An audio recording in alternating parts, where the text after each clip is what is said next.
This is Investment Tanking, your guide to the premium vehicles. Today is a bit of a mythical creature, the WZ-111, only available on some servers via events or giveaways. This tier 8 Chinese heavy is a bit of a force to be reckoned with. It's a mobile brawler with a few good qualities.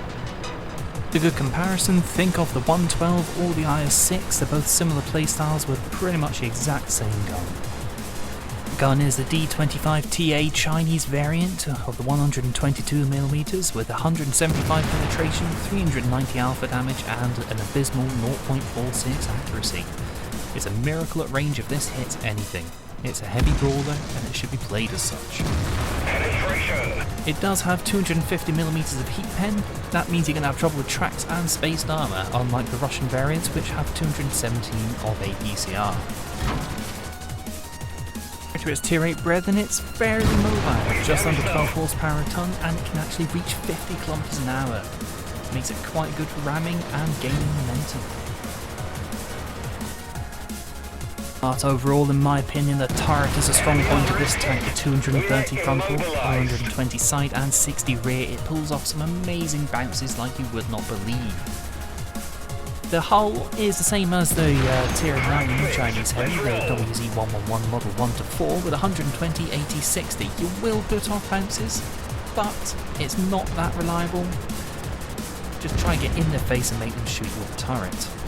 An interesting thing about the hull is that it's actually piked at the top of the upper front plate and flat at the front, so you can sort of side scrape an angle, but you can sort of not.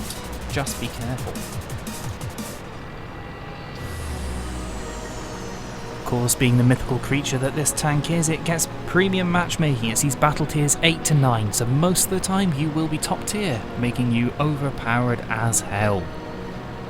Be sure that you don't accidentally shoot any smaller tanks that happen to get in your way, like this annoying T-37. Move, move, move, move. Thank you. Gotcha. Target acquired. Flat straights where you can build up speed and momentum, which is very useful for what I'm about to show you.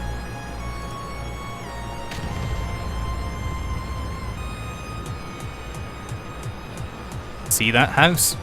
Screw that house! Let's ram the Lorraine! 100 damage through a house by ramming, that's still pretty good.